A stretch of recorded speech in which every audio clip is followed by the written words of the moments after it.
that you would just take it. Somebody told you, just do it, no problem. If you're driving down the street and you say, well, I don't know what to do here. There's a big red light in front of me. Maybe I should stop. Nah, don't worry about it.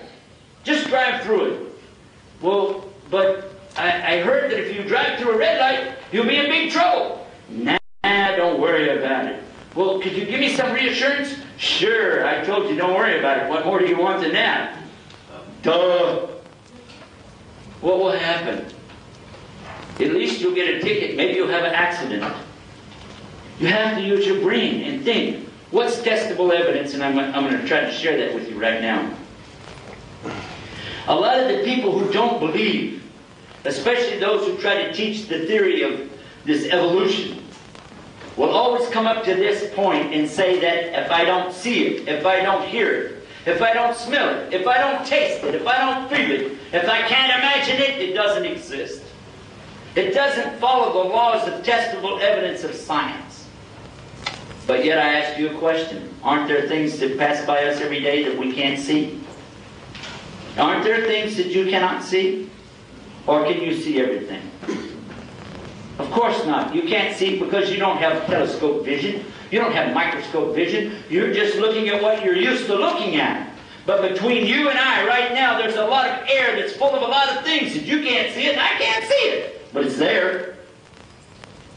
Yes or no? Yeah. And what about sounds? You say, oh, what do you mean?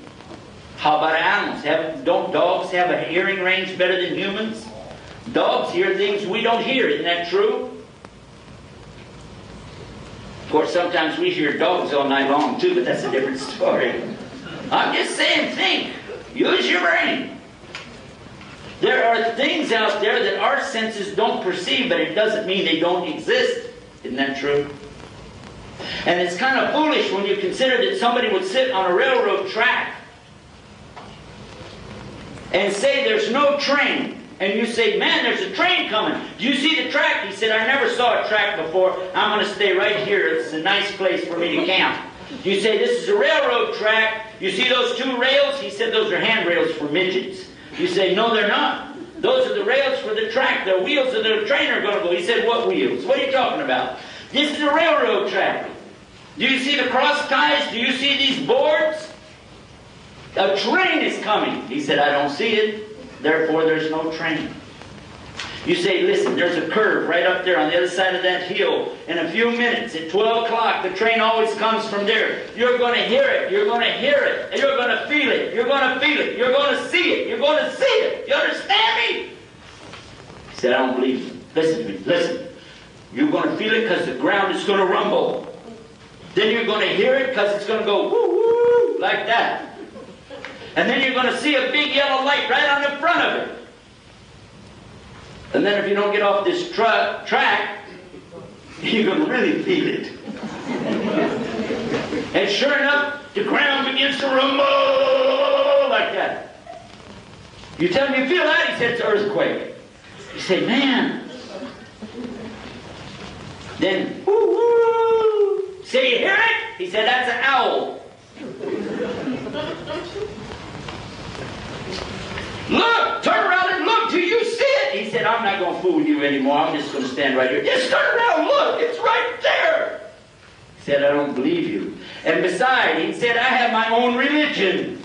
In my religion, if I don't hear it, and I don't see it, and I don't feel it, and I don't smell it, if I just tune it out, it's not there. I just, whoop, and it's gone. Well, you better get off the railroad track because he's fixing to whoop and be gone. So we use our common sense and we realize that there is proof that there's a God. Who is the God? Let's use some real testable evidence. The one who created us is smarter than us. Acknowledge that immediately because we cannot create life and He can. He's more compassionate than us. That we don't even have to get into. But for sure, He has the design of the whole universe. And we can't even design one molecule. We cannot create a single protein of life. Not even a single molecule of protein can be created by our scientists in their laboratories. They can't. The random chance of it coming together boggles your mind. You can't even estimate. There's not a computer big enough to figure out what the random chance is for accidentally bringing the elements together to create one protein. Think about that. Now I'm going to mention a couple of other points, and then I want to go to the main point. Suppose that you took a tomato seed and cut it open and looked inside. Suppose you took an acorn from a big tree and cut it open and looked inside. Do you see little plants, little trees in there? Of course not. What's in there? Nothing. You open it up and there's nothing in it. But you put it in the ground and you cover it up and you get it wet. What will happen? Most likely it will grow. Yes? And by the way, you don't have to worry about whether or not you put it upside down or right side up. You say, I don't want my tree to grow with the roots coming up, you know, and the plant going down, so I have to see which way is up. You're laughing. I'm telling you, this is common sense. Something is... What, has that got a computer in it? Has it got a compass in it? How do plants know how to get out of the ground? What makes them grow? Think about it. Think about it. And why, when we have so much proof, would some people still deny? So much proof, and they still deny it. Who is this Creator? Well, for sure, one of the things that we can begin to think about is, this must be some kind of test that we're in. Why? Well, we've just figured out there's a Creator, but we can't see Him. We can't hear Him. We can't smell Him or taste Him or feel Him. So He must be hiding. He must be hiding from us. But why? Why? And Islam gives us the answer to that right away.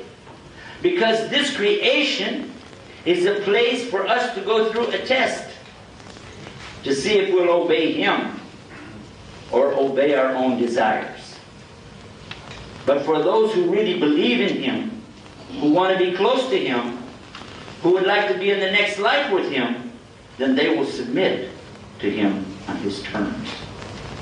And you say, how do you draw that kind of a conclusion? You kind of jump the gun here. We're out here in the pasture playing with seeds, and the next thing I know, you're preaching a message to me. Well, I want you to think about this. You are intelligent. You were smart enough to get here all by yourself. You're smart enough to come in and sit down and listen, and you figured out most of what I said so far, even though it is in Texas English. Figure this. Nobody in this room has seen God. Never. Didn't hear Him. Didn't smell Him. Didn't taste Him. Didn't feel Him. Oh, you might have good feelings about God, and I do too. But you didn't reach out here and grab anything. So therefore, God is in the unseen, or in Arabic, al-ghayb. That's where He is. Why? Why? And if He wants us to know, obviously He could let us know, couldn't He? Because He created us. It's easy for Him. Why didn't He let us know? And if He's going to let us know, how will He do it? Well, what He has done is to send people from amongst ourselves to us, called prophets. And these people have impeccable character. They're the very best of the very best of us. And they come to us, and they warn us, and they deliver the message. Many, many hundreds of them, thousands, over 124,000 messengers and prophets have come to warn human beings. 25 of them we know by name. Many are mentioned in the Old Testament for the Jewish. A few more are mentioned in the New Testament for the Christian. Yahya, the prophet, John the Baptist, Jesus, peace and blessing be upon Him. Mentioned very clearly. And then, in the last and final revelation, the Quran, we find their names again mentioned there, along with Muhammad, peace and blessing be upon him.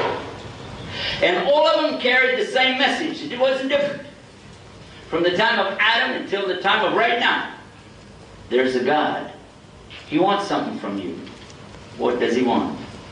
If you read the Old Testament in the book of Exodus, if you read the Old Testament in the book of Leviticus, If you read the New Testament in the book